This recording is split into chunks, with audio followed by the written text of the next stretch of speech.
Bienvenue.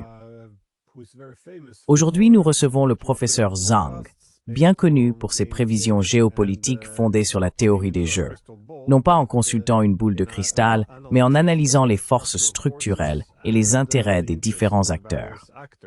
Il formule également des prédictions très précises, comme le retour de Trump et une possible guerre entre les États-Unis et l'Iran durant le second mandat de Trump.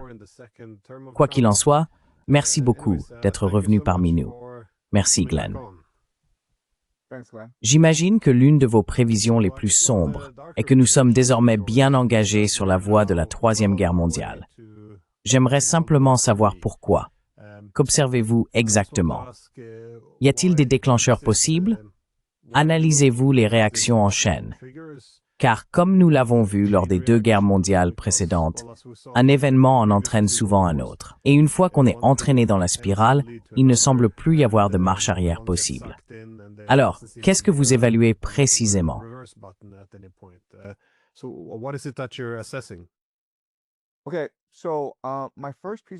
D'accord. Donc ma première pièce à conviction est la stratégie de sécurité nationale américaine, qui vient d'être publiée il y a 1 ou 2 semaines. Il est très clair que peut-être il y a 4 ans, l'Amérique voyait le monde comme quelque chose qui pouvait être organisé et coordonné par des organisations multilatérales. Ce qui importait alors, c'était que l'Amérique agisse comme l'exécutant ou le policier pour s'assurer que les gens respectent l'ordre international fondé sur des règles. Mais dans ce document, Trump est très clair. Cet ordre s'est dissipé. Il a disparu. Donc maintenant, la seule chose qui compte, c'est l'intérêt national. L'Amérique doit protéger son propre intérêt national.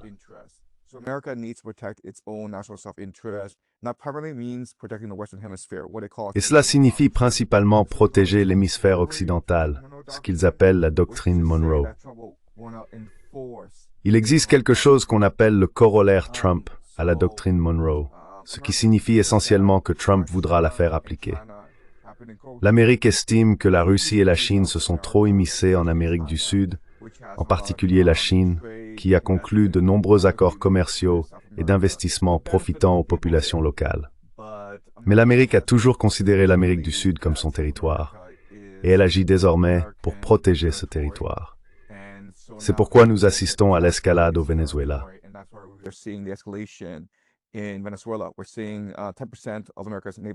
Nous voyons 10% des forces navales américaines dans les Caraïbes et récemment, il y a eu une escalade. Les forces américaines ont essentiellement saisi un pétrolier vénézuélien et l'ont détourné vers Houston, au Texas. Ainsi, en appliquant la doctrine Monroe, l'Amérique va désormais entrer en conflit avec l'ensemble de l'Amérique du Sud, car lorsque les États-Unis menacent le Venezuela, le Brésil, la Colombie et le Mexique, tous considèrent que leur souveraineté est bafouée. Voilà donc un premier élément de preuve. Le second élément de preuve est bien sûr ce qui se passe entre la Russie et l'Ukraine.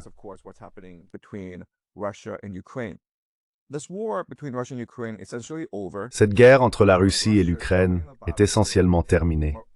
La Russie s'épuise sur le champ de bataille. Le moral en Ukraine s'est effondré. Environ 100 000 soldats ukrainiens ont déserté et des millions de personnes ont fui à l'étranger. L'Ukraine n'a donc ni la main-d'œuvre, ni les ressources, ni la volonté de poursuivre ce combat.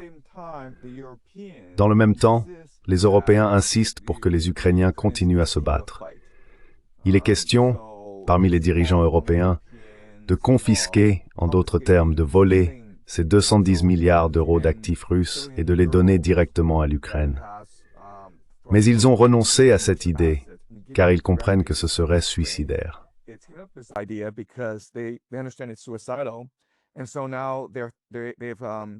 Et maintenant, ils s'apprêtent à accorder à l'Ukraine 100 milliards d'euros de prêts, des prêts sans intérêt, pour prolonger la guerre. La raison, c'est que l'Europe doit, à un moment donné, entrer dans ce conflit, et elle craint que s'il y a un traité de paix, la Russie ne consolide ses gains et n'utilise ensuite les ressources ukrainiennes pour contester la suprématie européenne. Voilà donc le deuxième grand front. Ensuite, bien sûr, ce que nous voyons au Moyen-Orient, c'est une escalade continue entre Israël et l'Iran.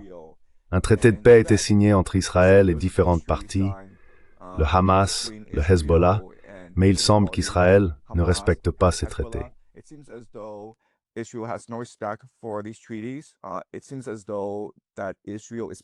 Il semble qu'Israël envisage d'attaquer le Hezbollah au Liban d'ici 2 semaines.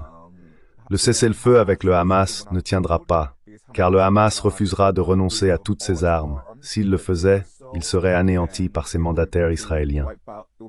Ainsi, le Moyen-Orient ne fera que s'embraser davantage. Vous savez, il y a eu cette fusillade en Amérique visant un physicien nucléaire, puis la tragédie de Bondi Beach à Sydney, en Australie, où 16 personnes ont perdu la vie. Israël rejette la faute sur l'Iran sans la moindre preuve. Des agents du Mossad se sont rendus en Australie pour participer à l'enquête, et l'on peut soupçonner qu'ils trouveront un moyen d'accuser l'Iran de ce qui s'est passé.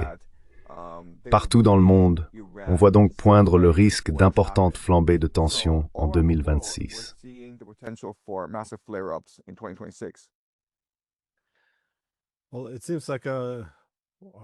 Eh bien, il semble que l'un des principaux changements, comme vous l'avez également suggéré, soit le basculement de l'ordre mondial tout entier. En général, un nouvel ordre mondial ne se consolide qu'après une guerre mondiale. Autrement dit, lorsqu'il y a une redistribution massive du pouvoir, le système international a souvent peu de capacité à se réformer de lui-même. En général, il faut une grande guerre, puis un nouveau statu quo peut être établi par des accords. Mais c'est une période particulièrement critique, semble-t-il, car tout l'ordre mondial, après la guerre froide, reposait sur l'hégémonie et la domination. Et maintenant, bien sûr, cette répartition du pouvoir a disparu. C'est une répartition multipolaire du pouvoir.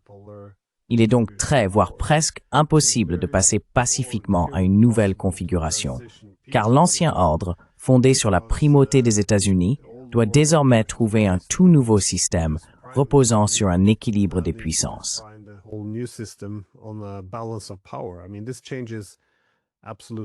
Je veux dire, cela change tout, absolument tout. Les règles du jeu changent, comme vous l'avez suggéré. Je veux dire, pourquoi les États-Unis, maintenant que la Chine et la Russie ne peuvent pas être dans leur propre arrière-cour, alors que les États-Unis, bien sûr, peuvent toujours être dans celle de la Russie et de la Chine. Donc, il n'y a pas de règles acceptables. Les institutions vont changer. Celles de la sécurité aussi. Eh bien, je veux dire, doivent-elles encore reposer uniquement sur la dissuasion et la domination?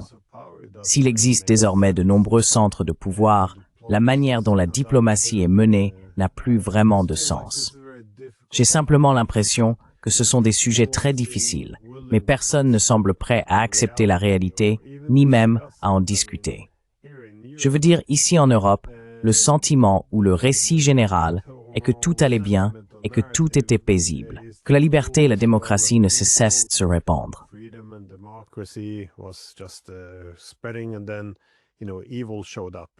Et puis vous savez, le mal est apparu, et il doit généralement être personnifié par Poutine ou Xi Jinping. Il faut le confronter, le détruire, et ensuite, d'une manière ou d'une autre, la paix pourra revenir.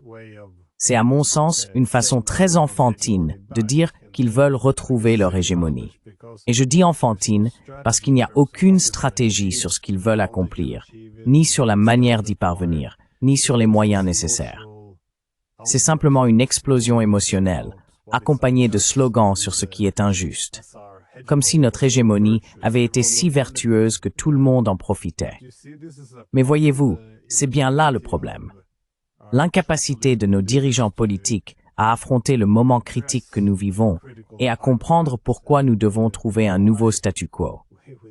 Est-ce l'incapacité à renoncer à l'hégémonie? Est-ce simplement que les règles changent? Comment pouvons-nous aimer ça?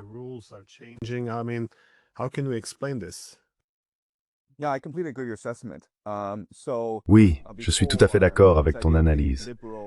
Avant cette idée d'un ordre naturel libéral fondé sur des règles, c'était essentiellement les nations occidentales qui intimidaient, exploitaient et colonisaient le reste du monde. Pendant 20 ans, l'OTAN s'est étendue dans la sphère d'influence russe. Et pendant 20 ans, Poutine a averti l'OTAN. Vous devez arrêter, sinon nous devrons réagir. Nous devons protéger notre souveraineté. Mais l'OTAN a refusé d'écouter. L'OTAN a fait preuve d'une arrogance extrême, ce qui l'a contraint à agir. Ensuite, la Chine, pendant très longtemps, a été en quelque sorte l'usine du monde. La Chine a accepté de produire des produits vraiment bon marché pour le monde, ce qui a amélioré le niveau de vie des gens et rendu les consommateurs occidentaux très heureux.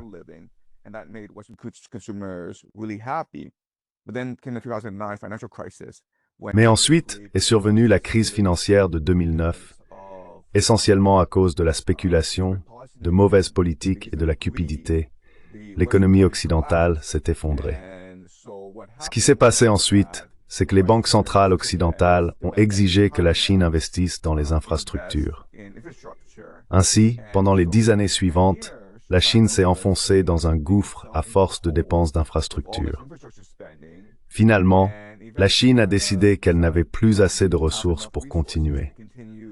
Aujourd'hui, c'est l'économie américaine qui s'est effondrée, car les consommateurs américains ont atteint la limite de leur carte de crédit. Ils ont été exploités pendant des décennies et ne peuvent plus se permettre de dépenser davantage. Alors maintenant, ce que l'Amérique exige, c'est que les consommateurs chinois commencent à dépenser.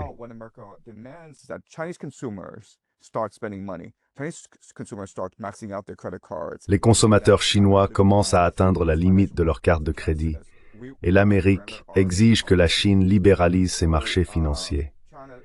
Mais la Chine répond: nous ne renoncerons pas à notre souveraineté.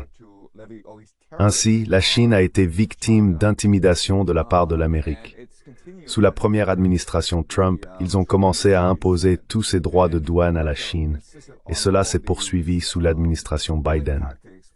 L'Amérique a insisté sur toutes ces tactiques d'intimidation. Par exemple, refuser à la Chine l'accès à la technologie au marché, et ainsi de suite. Il y a quelques années, la dirigeante de Huawei, Meng Wanzhou, a été arrêtée lors d'une escale à Vancouver et détenue pendant plusieurs années avant d'être finalement libérée. Pendant longtemps, l'Amérique et ses alliés ont pu intimider le monde. Mais avec le temps, la Russie et la Chine se sont dressées et l'Europe et l'Amérique n'aiment pas cela. Et c'est le monde dans lequel nous vivons aujourd'hui.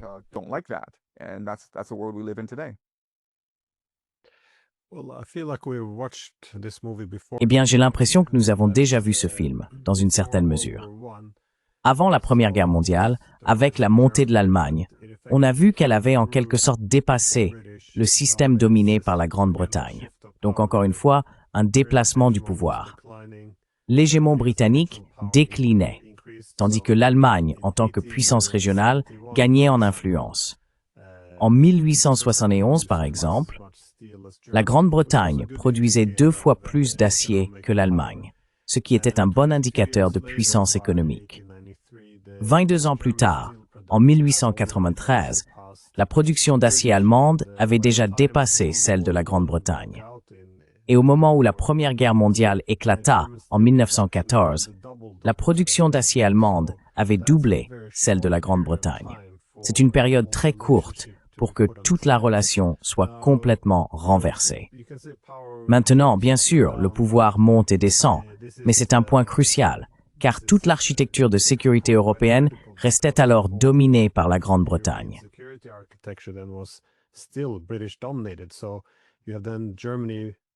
Donc, l'Allemagne produit 2 fois plus d'acier. Et pourtant, toutes ces grandes voies navigables situées en dehors de l'Allemagne proprement dite sont patrouillées et contrôlées par les Britanniques. Cela n'a pas vraiment de sens. Mais il semble qu'après la Seconde Guerre mondiale, on ait observé la même chose. Les Allemands ont dépassé le cadre de l'architecture de sécurité régionale. Et je me demandais si vous voyez ces schémas historiques, car nous avons aujourd'hui une situation similaire.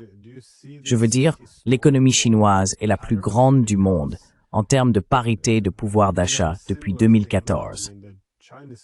Pendant ce temps, en Russie, après la guerre froide, nous avons décidé de développer une architecture de sécurité européenne dans laquelle ils n'auraient pas de siège à la table, parce que nous pensions qu'ils étaient faibles, qu'ils ne feraient que s'affaiblir davantage et que nous gérerions leur déclin. Ce serait la nouvelle situation européenne.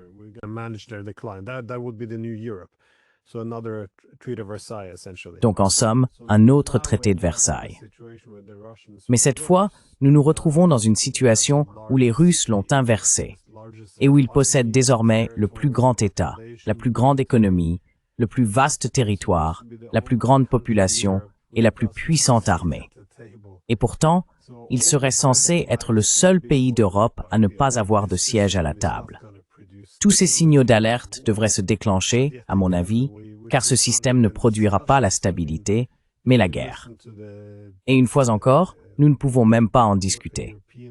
Si l'on écoute les politiciens européens et leurs sténographes dans les médias, c'est simplement « Eh bien, nous avons la liberté et la démocratie, et la Russie veut un empire. » Et voilà, c'est le bon vieux schéma du bien contre le mal. C'est tout de même assez extraordinaire. Mais voyez-vous une continuité historique à d'autres niveaux?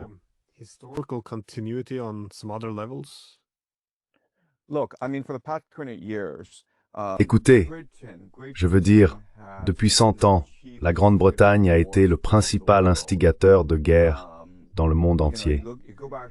Vous savez, si l'on remonte à la Première Guerre mondiale, l'une des grandes injustices de cette guerre a été que l'Allemagne a été forcée d'assumer toute la culpabilité de son déclenchement.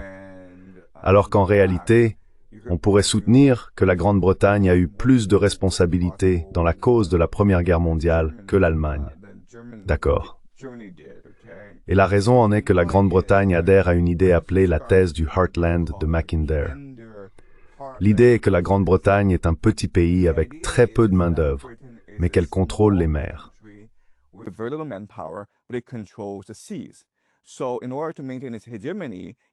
Ainsi, pour maintenir son hégémonie, elle doit créer autant de chaos et de conflits que possible sur le continent eurasien. Car si une grande puissance émerge sur ce continent, qu'il s'agisse de la France, de l'Empire ottoman, de l'Allemagne ou de la Russie, elle pourrait unifier le continent par le chemin de fer, ce qui rendrait le commerce maritime inutile, et la Grande-Bretagne s'effondrait économiquement, militairement et démographiquement. C'est pourquoi, depuis 200 ans, la Grande-Bretagne s'efforce de semer le plus de chaos possible à travers le continent eurasien. On peut remonter aux guerres napoléoniennes, lorsque la Grande-Bretagne a soutenu et financé 7 grandes guerres contre la France. Napoléon avait pratiquement conquis le continent lors de la bataille d'Austerlitz.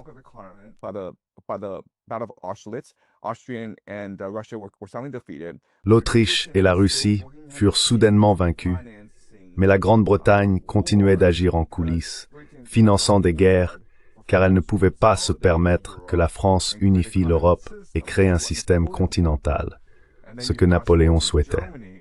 Puis, si l'on avance dans le temps, on retrouve l'Allemagne dans une situation similaire. La Grande-Bretagne ne peut permettre à aucune puissance d'émerger en Eurasie. Et aujourd'hui, les États-Unis adhèrent au même concept. Comme vous le dites, il existe un parallèle entre ce qui s'est passé avant la Première Guerre mondiale entre la Grande-Bretagne et l'Allemagne et ce qui se passe aujourd'hui entre la Chine et les États-Unis, où la Chine est une superpuissance manufacturière et a besoin de toutes ses ressources provenant d'Amérique du Sud. L'Amérique du Sud possède ce qu'on appelle le triangle du lithium, le Chili, l'Argentine et la Bolivie. Et cela représente environ 50% du lithium mondial, essentiel pour les véhicules électriques, pour l'intelligence artificielle et en somme, pour l'avenir.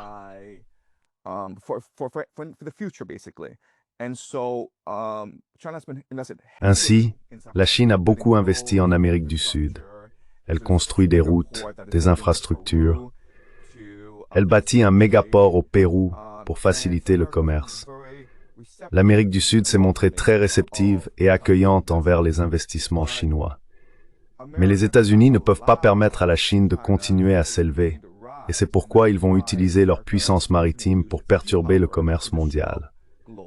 En effet, nous avons vu des troupes américaines monter à bord d'un pétrolier vénézuélien.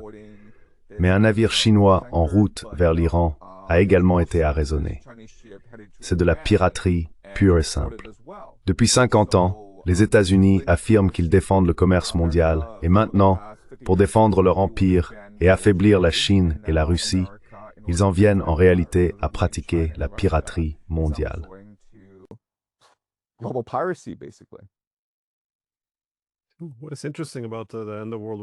Ce qui est intéressant à propos de la fin de la Première Guerre mondiale, c'est que tous les historiens, enfin plus ou moins tous, reconnaissent que le traité de Versailles, mis en place à la fin de la guerre, nous a conduit vers une Seconde Guerre mondiale, car il n'a pas créé une place durable pour l'Allemagne dans la Nouvelle Europe.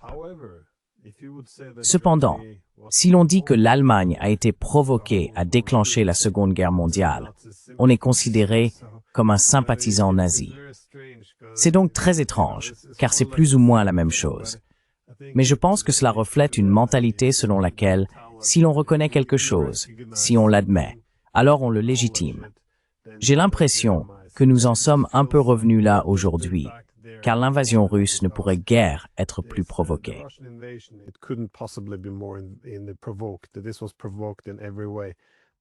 Tout cela a été provoqué de toutes les manières possibles. Et on peut facilement le prouver, mais il est interdit de le dire, car cela reviendrait à légitimer l'invasion. Et bien sûr, il faut alors être immédiatement annulé. Mais j'ai trouvé le commentaire sur le cœur eurasiatique intéressant. Comme vous l'avez dit, il découle en partie du système napoléonien, lorsque l'on voulait unifier l'Europe, couper les Britanniques de leur puissance maritime, et ainsi les anéantir. Cela a donc convaincu les Britanniques qu'il fallait absolument maintenir les puissances européennes divisées. Bien sûr, il y a environ 120 ans, cette idée a pris la forme d'une théorie plus cohérente avec Mackinder. Mais au XIXe siècle, les Britanniques combattaient déjà la Russie, perçue comme un hégémon potentiel de l'Eurasie.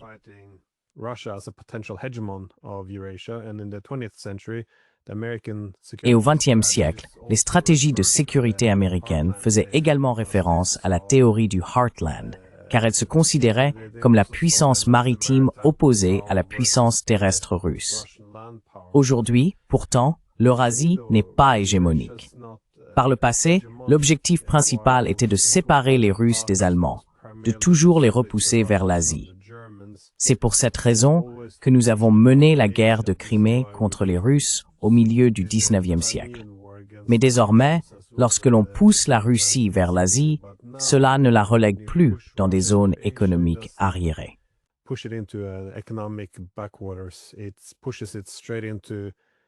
Cela la pousse directement dans les bras de la plus grande puissance industrielle et technologique du monde, à savoir la Chine, ou du moins l'une des deux. C'est donc un contexte très différent. Comment évaluez-vous cette nouvelle Eurasie? Je veux dire, il ne faut pas surestimer leur capacité à harmoniser leurs intérêts et à agir de manière cohérente. Mais il existe un point commun. Les Russes, les Chinois, les Indiens, les Iraniens, beaucoup d'entre eux ont des intérêts concurrents, mais aucun ne veut plus être dominé par une puissance maritime. Alors comment voyez-vous cela se produire? Est-ce que cela a un impact, ou est-ce que cela influence déjà cette trajectoire vers une troisième guerre mondiale?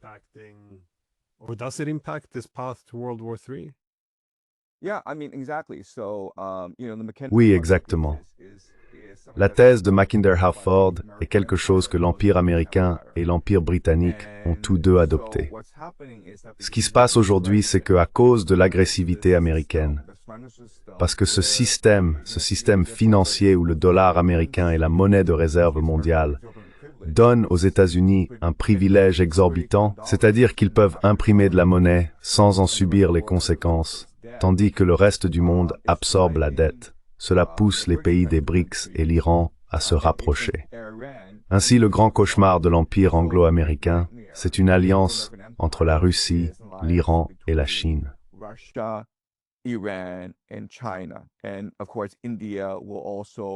Et bien sûr, l'Inde finira également par rejoindre cette alliance, car cela lui est bénéfique.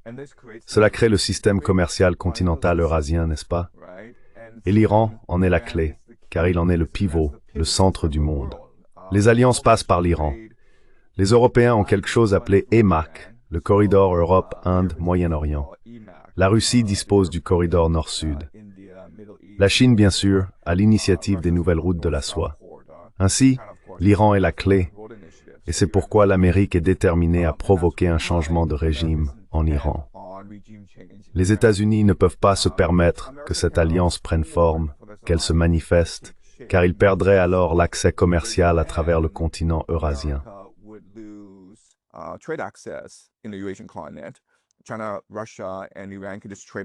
La Chine, la Russie et l'Iran pourraient simplement commercer entre eux, puis fournir de l'énergie, de la nourriture et des produits manufacturés au Moyen-Orient, à l'Afrique et à l'Europe.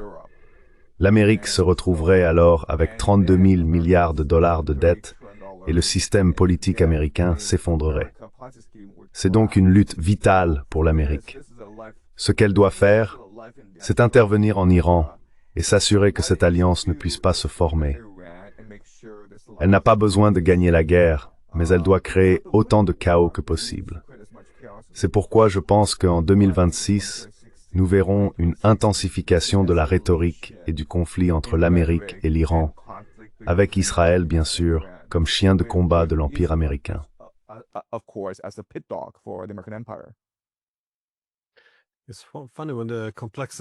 C'est amusant de voir à quel point la complexité de la géopolitique doit être vendue au public. On la vend de la manière la plus absurde, comme « nous voulons plus de droits pour les femmes en Iran ». Apparemment, c'est cela qui motive la rivalité entre grandes puissances. Mais dans quelle mesure? Désolé.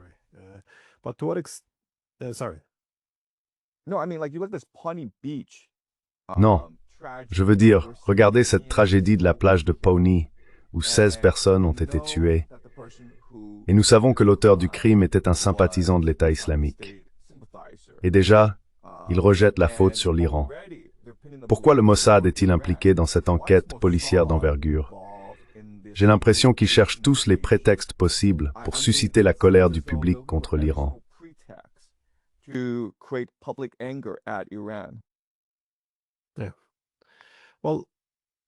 Oui. Eh bien, un problème essentiel, si l'on regarde les 2 guerres mondiales précédentes, et si l'on envisage, espérons que non, une troisième, c'est qu'il y a toujours eu cette idée que les guerres pouvaient être limitées. Mais, par définition, elles ont déclenché une réaction en chaîne où un événement en entraînait un autre. Je me souviens qu'à l'université, lorsque j'enseignais la causalité, j'utilisais la Première Guerre mondiale comme exemple. Personne ne voulait s'engager sur cette voie, mais une grande partie semblait reposer sur le postulat qu'il pouvait limiter les guerres. En d'autres termes, c'est cette illusion du contrôle de l'escalade. Vous savez, on en voit aujourd'hui quelques signes en Europe.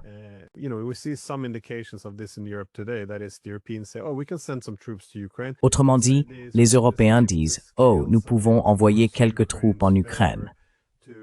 L'idée, c'est que nous pouvons simplement faire pencher un peu la balance en faveur de l'Ukraine, rétablir un certain équilibre, puis stabiliser les lignes de front afin de pouvoir poursuivre la guerre. Mais cela semble être une illusion. La croyance qu'ils pourront contrôler la situation, que d'une manière ou d'une autre, la réaction russe à l'entrée des Européens sur le champ de bataille pourra être contenue, et que la guerre restera limitée à l'Ukraine et à la Russie. Vous savez, l'Europe ne devrait pas faire partie de cette guerre. Nous envoyons juste des troupes et des armes, et vous savez, nous faisons le ciblage. Mais comment voyez-vous cela dans un contexte historique plus large, et à la lumière de ce que nous semons dans le monde aujourd'hui?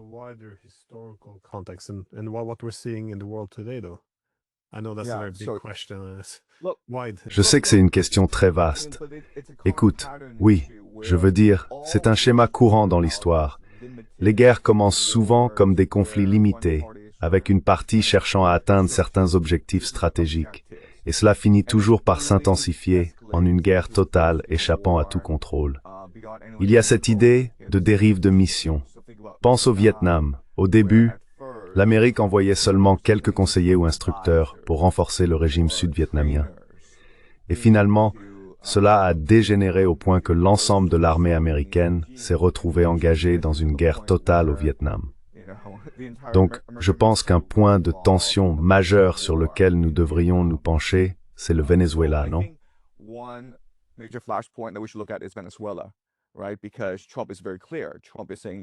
Parce que Trump est très clair. Trump dit « Je ne vais pas déclarer la guerre. C'est juste une opération pour détruire les cartels de la drogue, parce que Maduro, c'est un baron de la drogue, et nous essayons de sauver autant de vies américaines que possible. » Donc ce n'est que de la rhétorique destinée au grand public. Nous savons tous que le Venezuela possède les plus grandes réserves de pétrole prouvées au monde, et Trump essaye de faire du Venezuela un vassal économique. On pourrait penser que cette guerre ne concernerait que le Venezuela et les États-Unis, mais elle a le potentiel de s'intensifier très rapidement, car Cuba et le Nicaragua seraient les prochains sur la liste après le Venezuela.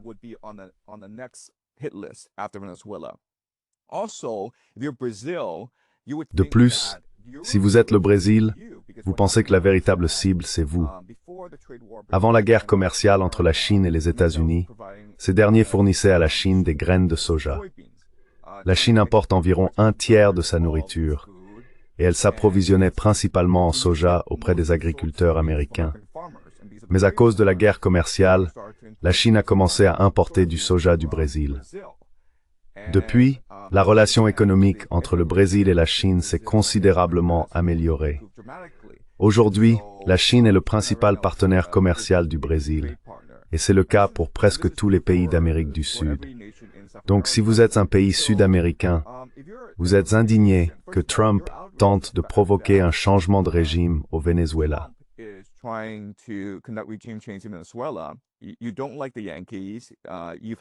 Tu n'aimes pas les Yankees. Tu as cette longue histoire où la CIA organise des coups d'État dans ton pays, tuant des millions de personnes. Tu veux aussi maintenir de bonnes relations commerciales avec la Chine, parce que la Chine investit réellement dans ton pays.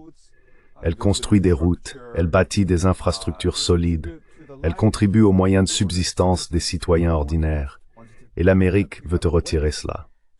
Cette guerre pourrait donc s'intensifier au point où, d'accord, il y aurait peut-être des troupes américaines au sol au Venezuela, mais le Brésil et d'autres nations enverraient secrètement des troupes pour renforcer le régime vénézuélien, car ils savent que si le Venezuela tombe, ils tomberont tous ensemble. C'est un lac d'essence en ce moment.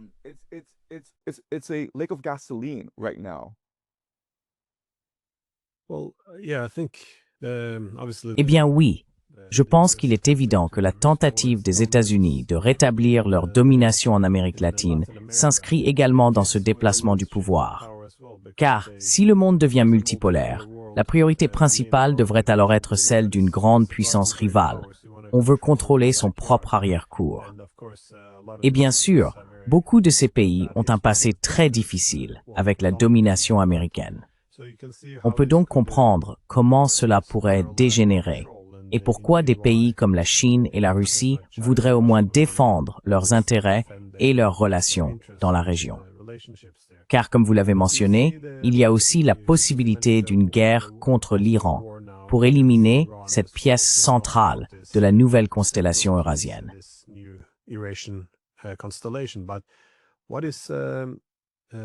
As-tu vu un chemin similaire là-bas, en termes de guerre qui se propage et devient incontrôlable? Parce que, quand tout le monde veut vendre ces guerres, elles sont toujours présentées comme agréables et limitées. Nous voulons juste nous débarrasser d'un cartel de la drogue. Tout le monde y gagne, c'est un jeu à somme positive. Au Moyen-Orient, tu sais, nous voulons simplement apporter un peu de liberté et les empêcher d'obtenir des armes nucléaires. Qui s'y opposerait, n'est-ce pas? Mais, par nature, si tu veux vendre une guerre, elle doit paraître inoffensive. Alors, tu finis par te bercer d'illusions, dans une certaine mesure, sur la manière dont elle risque d'échapper à tout contrôle. Mais vois-tu d'autres grandes puissances et puissances régionales être entraînées dans une guerre avec l'Iran?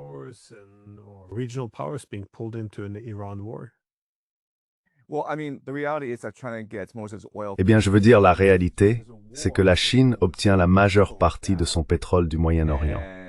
Donc, s'il y a une guerre, le détroit d'Ormuz serait fermé, et cela créerait un chaos économique dans le monde entier, surtout en Asie du Sud-Est, qui dépend de cette région. La Corée du Sud, le Japon et la Chine dépendent tous en grande partie du pétrole provenant du Moyen-Orient. Et l'Ukraine n'est pas si loin.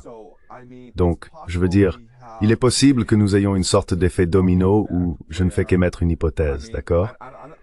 Je montre simplement comment toutes ces choses sont interconnectées. Ainsi, l'Amérique est embourbée au Venezuela et Israël attaque l'Iran.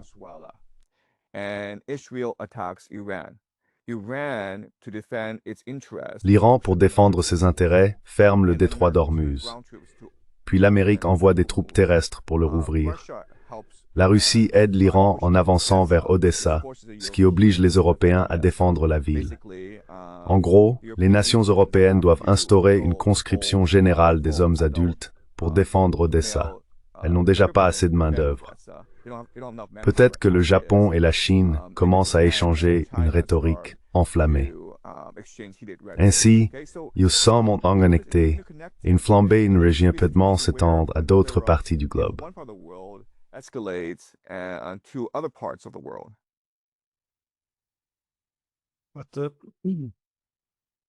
Mais en ce qui concerne les deux principaux acteurs économiques, on évoque souvent l'idée du piège de Thucydide, c'est-à-dire l'évaluation de la probabilité d'un conflit entre les États-Unis et la Chine. Je pense que la voie menant à une troisième guerre mondiale entre l'OTAN et la Russie est déjà bien engagée. Mais étant donné que le principal changement dans le système international réside dans la disparition de l'hégémon américain, les États-Unis n'occupent plus une place confortable sur le trône. Ce ne sont pas les Russes. Ils ne sont pas si puissants. En effet, comme le suggère la nouvelle stratégie de sécurité, les Russes ne devraient pas être considérés comme une menace pour les États-Unis. La principale, enfin je dois employer le mot menace, mais disons au moins le principal défi à la primauté américaine, est évidemment la Chine.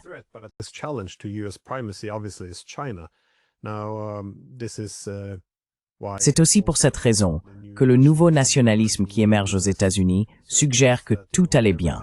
Nous progressions sans cesse, tout était bon.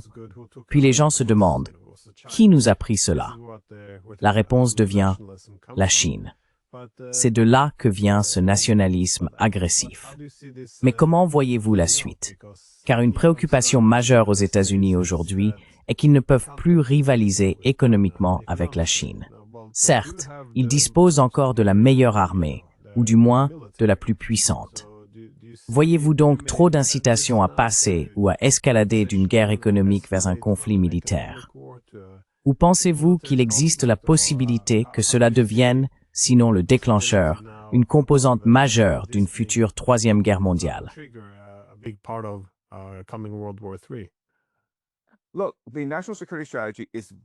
Écoute, la stratégie de sécurité nationale est très claire à propos de la Chine. L'objectif à long terme est d'étrangler économiquement la Chine, car elle dépend du commerce pour ses ressources, n'est-ce pas? Donc l'idée du corollaire de Trump à la doctrine Monroe, c'est de couper le commerce de la Chine avec l'Amérique du Sud, n'est-ce pas? Maintenant, il y a tous ces navires de guerre américains qui patrouillent les eaux sud-américaines. Et la Chine ne pourra plus extraire le cuivre et le lithium dont elle a besoin pour ses industries d'IA et de véhicules électriques. Elle ne pourra plus importer de nourriture ni de pétrole d'Amérique du Sud. Ça, c'est la première partie. Mais même en Afrique, Trump et l'Amérique vont défier la Chine. Depuis quelques décennies, la Chine investit massivement en Afrique. Elle construit des infrastructures et entretient de bonnes relations avec les nations africaines.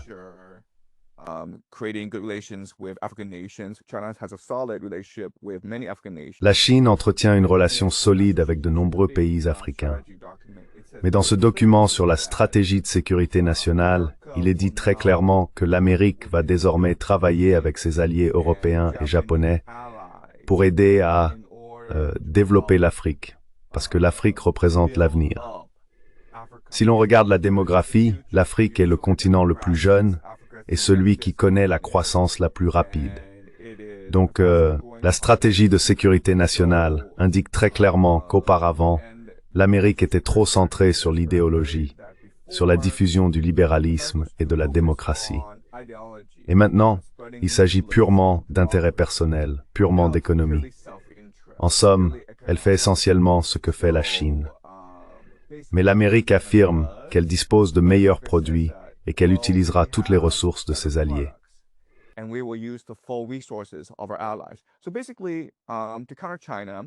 Donc, en gros, pour contrer la Chine, la première chose que l'Amérique fera sera d'étrangler économiquement la Chine en coupant le commerce.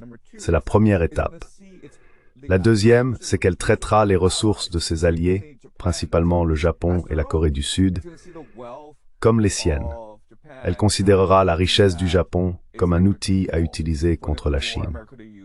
Et la troisième chose que l'Amérique fera, c'est promouvoir la stratégie du diviser pour régner, où elle pourrait se retirer militairement d'Asie du Sud-Est, tout en encourageant le Japon à créer davantage de tensions avec la Chine. Et nous le voyons déjà. Ces dernières semaines, la Chine et le Japon ont échangé des propos particulièrement virulents. On peut s'attendre à une escalade encore plus forte dans les prochains mois.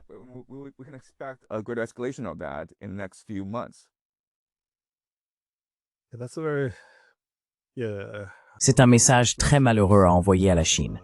Autrement dit, si la Chine veut continuer à commercer avec le reste du monde, elle ferait mieux de se doter d'une armée très puissante pour défendre effectivement ses partenariats commerciaux contre les États-Unis.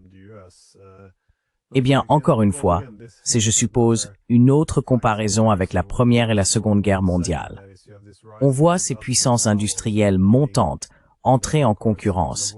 Et bien sûr, presque inévitablement, l'armée, en tant qu'instrument, vient s'ajouter à l'équation.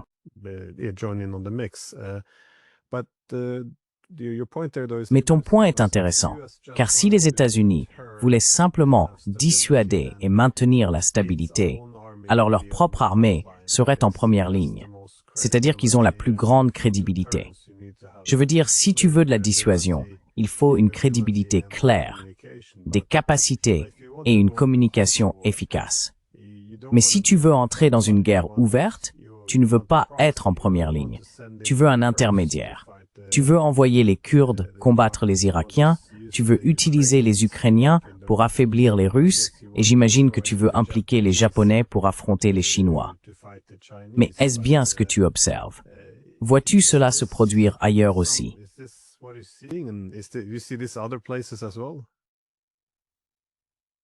C'est ce que les Britanniques ont fait, diviser pour régner. C'est ce que les empires font depuis des siècles. Donc oui, je veux dire, le Japon et la Corée du Sud seront désormais la chair à canon dans cette grande lutte entre la Chine et l'Amérique. Et nous le voyons déjà. Malheureusement, comme il y a des dizaines de milliers de soldats américains au Japon et en Corée du Sud, et parce que la classe dirigeante, l'élite, a été cooptée par l'Amérique il y a très longtemps, ils sont en gros tous devenus des atouts secondaires à ce stade. Ainsi, le Japon et la Corée du Sud feront simplement ce que les Américains leur diront de faire.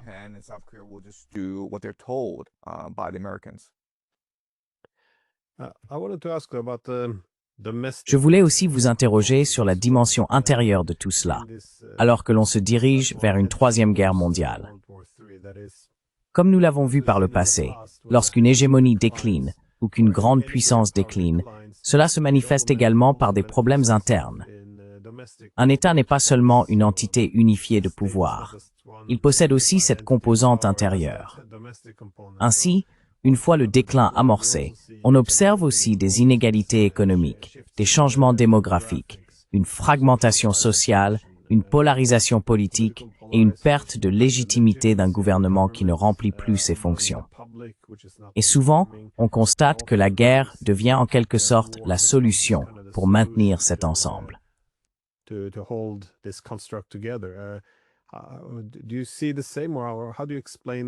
Voyez-vous la même chose? Ou comment expliquez-vous ou prenez-vous en compte cette dynamique dans votre analyse? Que se passe-t-il avec les États eux-mêmes? Parce que si l'on regarde l'Europe et les États-Unis aujourd'hui, ce ne sont plus les mêmes qu'il y a 20 ans. La qualité du leadership, la manière dont ils parlent du monde, les priorités qu'ils fixent, je veux dire, je n'entends plus aucun dirigeant européen parler de paix. Ils ne parlent pas de diplomatie, ni de la nécessité d'éviter la guerre. Tout tourne autour, vous savez, de la préparation au sacrifice de nos fils et de nos filles pour combattre le nouveau grand Satan. C'est cela, notre classe politique. Cela ne sort pas de nulle part. Cela semble faire partie du déclin. En tenez-vous compte?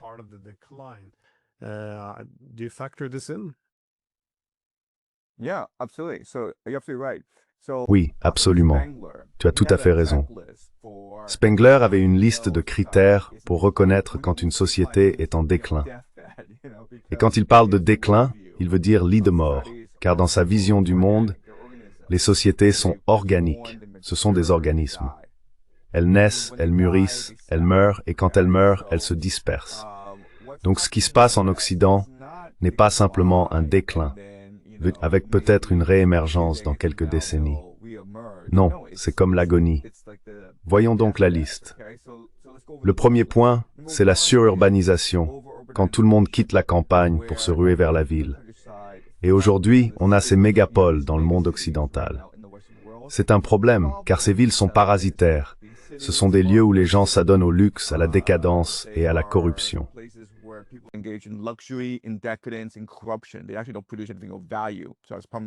En réalité, ils ne produisent rien de valeur. Voilà le premier problème. Le deuxième problème, c'est que les gens refusent d'avoir des enfants, refusent de fonder une famille. Les jeunes ne voient pas d'avenir pour eux-mêmes et ils ne voient certainement pas d'avenir pour leurs enfants.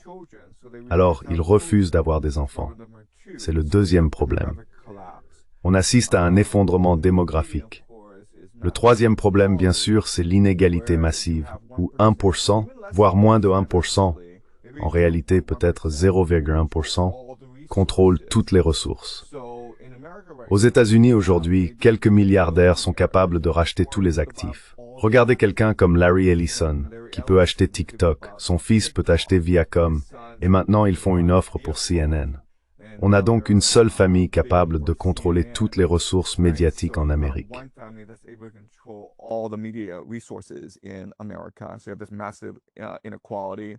Donc, il y a une inégalité massive. Le quatrième point, c'est que lorsque vous menez des guerres, vous faites appel à des missionnaires ou à des barbares pour les mener à votre place. D'accord.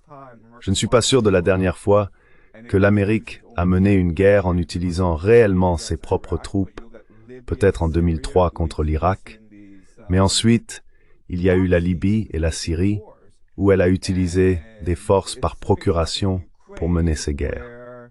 Et c'est la même chose qui se passe en Ukraine, où l'Amérique utilise les Ukrainiens pour se battre, mais les Américains eux-mêmes ne sont pas vraiment impliqués. Le cinquième point, c'est simplement la décadence générale, où vous savez, il y a des choses comme OnlyFans, peut-être que 10 ou 20% des jeunes femmes blanches américaines y sont inscrites. Et je veux dire, c'est un signe de mort civilisationnelle, si tant est qu'il y en ait un, n'est-ce pas?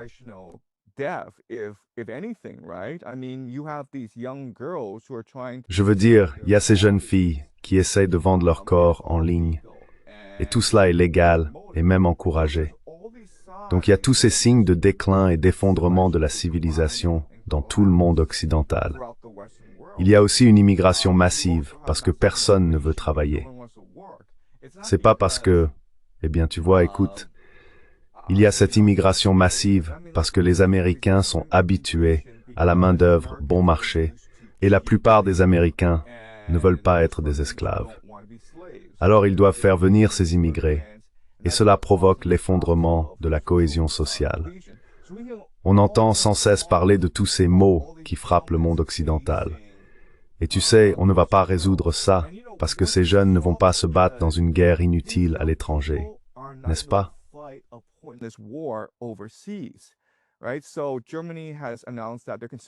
Alors, l'Allemagne a annoncé qu'elle envisageait la conscription et les jeunes ont dit « Nous préférerions être gouvernés par Poutine ». Si on leur donnait le choix, faire la guerre ou avoir Poutine comme empereur, ils préféreraient avoir Poutine comme empereur. Ils sont contents d'avoir Poutine comme empereur. Il est probablement meilleur que Merkel, d'accord? Donc je ne suis pas sûr de savoir comment on peut convaincre ces jeunes de faire cette guerre. Et tout le but de la civilisation occidentale aujourd'hui, c'est que tu n'as pas besoin de travailler et que tu peux profiter d'une belle vie. C'est le message depuis quelques décennies. Tu sais, cette promotion toxique de la décadence individuelle et cette glorification de l'individualité. Donc l'idée qu'il faudrait envoyer tous ces jeunes mourir en Ukraine ou en Iran ou au Venezuela, c'est un peu absurde.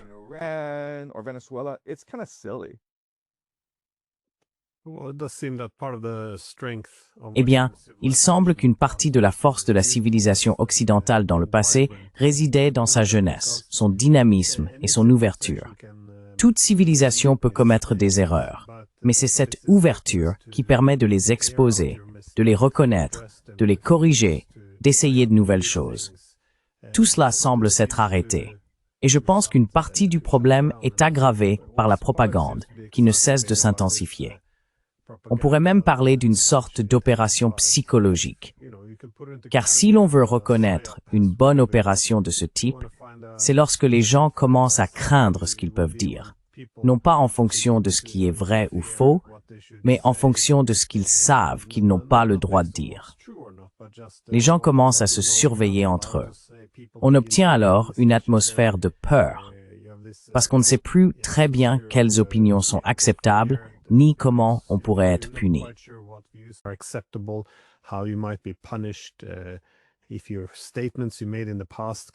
Si les déclarations que vous avez faites par le passé peuvent être utilisées contre vous, exclusion sociale, atteinte à votre réputation, moquerie, s'il y a une peur pour votre vie professionnelle ou personnelle, eh bien c'est ça, la vie en Occident aujourd'hui. Vous ne pouvez pas que vous parliez d'immigration, de genre, de politique étrangère, vous devez faire très attention à ce que vous dites en public. Officiellement, bien sûr, nous sommes des démocraties libérales. Vous avez le droit de dire ce que vous voulez. Mais la principale force, le renouveau, la renaissance, vient du fait d'affronter ces erreurs et de s'en relever. Je ne vois plus vraiment cela aujourd'hui. J'ai vécu en Europe jusqu'à la fin des années 1990, puis je suis parti pendant 20 ans avant de revenir. L'endroit n'est plus reconnaissable. C'est un lieu très différent maintenant. Je ne sais pas si vous voyez la même chose. J'imagine que c'est le vieillissement. Du moins, l'Occident semble avoir quitté sa jeunesse.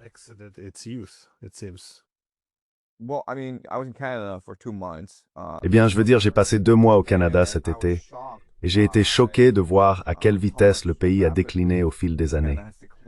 On a l'impression que les gens ne veulent plus travailler. Comme tu le dis, il manque d'énergie. Et c'est un peu, tu sais, c'est le quiet quitting, non? Le terme, c'est quiet quitting. Concernant le problème de la peur et de l'intimidation, écoute, l'Amérique vient d'annoncer une politique selon laquelle, si tu veux visiter les États-Unis, tu dois fournir 5 ans d'historique de tes réseaux sociaux. Et je veux dire, tout le monde sait de quoi il s'agit, non? Parce que tout le monde sait que c'est dirigé contre les personnes qui critiquent Israël. Pourquoi ferait-il cela autrement? Personne ne se soucie de savoir si tu es appelé comme l'Amérique.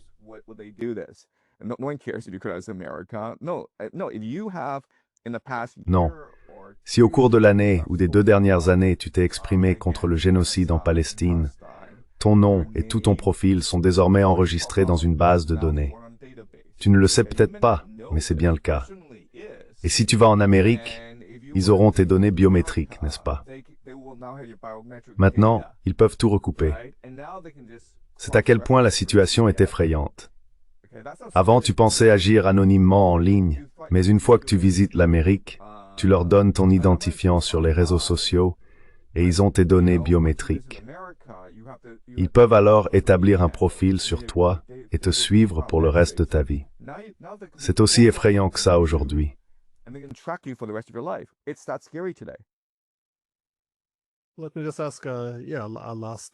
Permettez-moi de poser une dernière question, car j'apprécie vos signaux d'alerte sur la direction que nous prenons probablement. Je veux dire, je souligne toujours qu'en Europe, une guerre plus vaste avec la Russie est désormais plus probable qu'improbable. Alors, comment identifiez-vous le cœur, la source de ces problèmes? Est-ce de l'arrogance, de l'hubris, de la stupidité? Je veux dire, quelle serait la solution ici, s'il y en a une, au chemin ou à l'effet minot dans lequel nous nous trouvons actuellement?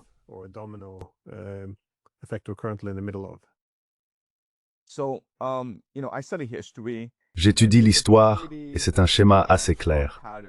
Les empires s'élèvent parce qu'ils sont jeunes, dynamiques, cohésifs et ouverts.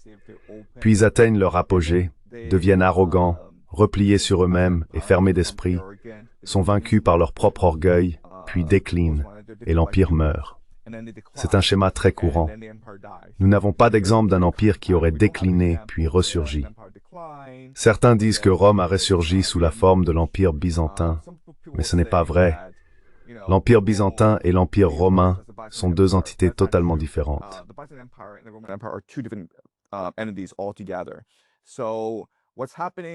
Ce qui se passe en Amérique, ce qui se passe dans le monde occidental, fait simplement partie du processus naturel de la condition humaine. Le problème, bien sûr, c'est qu'un empire refuse d'admettre sa mortalité. Un empire refuse de mourir. Il y a tous ces milliardaires en Amérique qui dépensent tout leur argent pour essayer de vivre éternellement. Et c'est là toute l'hubris de ceux qui détiennent le pouvoir. Malheureusement, c'est ce que les Grecs nous ont appris. L'hubris est le plus grand mal du monde. Elle nous conduit à la folie. Et c'est pour cela que nous vivons dans le monde tel qu'il est aujourd'hui.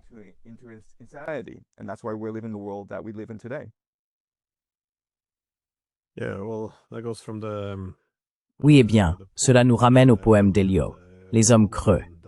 Tu sais, le monde ne finit pas dans une explosion, mais dans un gémissement. Mais est-ce vraiment le mieux que nous puissions espérer alors? Qu'il ne s'éteigne pas dans une explosion, que nous disparaissions à la manière soviétique, un lent et triste effondrement, en espérant que quelque chose de nouveau émerge à sa place. Ou bien,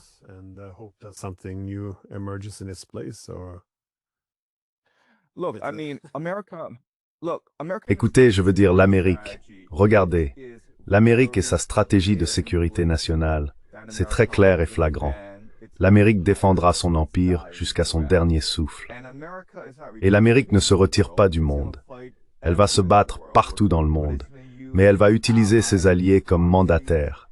Elle va utiliser ses alliés comme chair à canon, exploiter toutes les ressources de ses alliés. Elle va diviser pour régner. Avant, l'Amérique acceptait d'être hypocrite. Elle était prête à utiliser cet ordre international fondé sur des règles comme façade pour projeter sa puissance. Mais maintenant, cette façade s'est dissipée, car les gens reconnaissent l'hypocrisie de tout le système. Alors l'Amérique se dit simplement, d'accord, désormais nous utiliserons la force. Nous serons simplement des pirates. Nous serons simplement la mafia.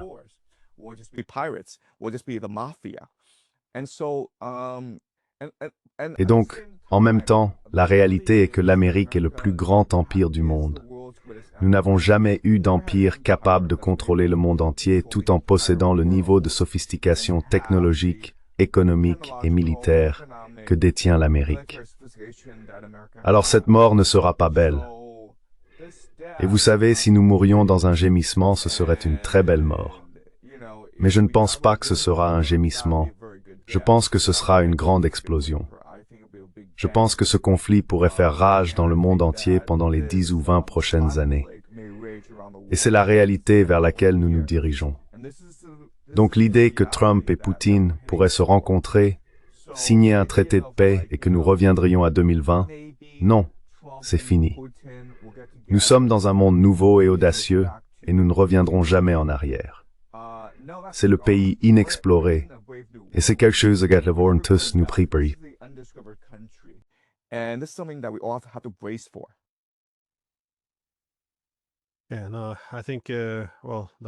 Je pense que c'est une autre faiblesse que je vois en Europe. L'hypothèse selon laquelle nous irons jusqu'au bout cette fois, que nous essaierons de briser les Russes, et que, si pour une raison quelconque cela ne fonctionne pas, nous pourrons simplement revenir à la situation d'avant.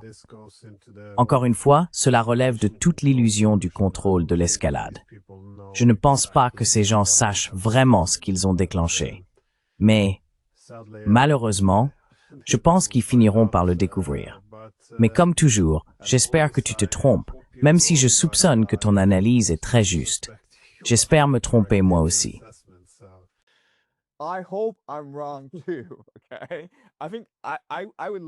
D'accord, je crois que j'aimerais revenir dans un an et tu sais, voir Poutine et Trump signer un traité de paix, le monde à nouveau en paix.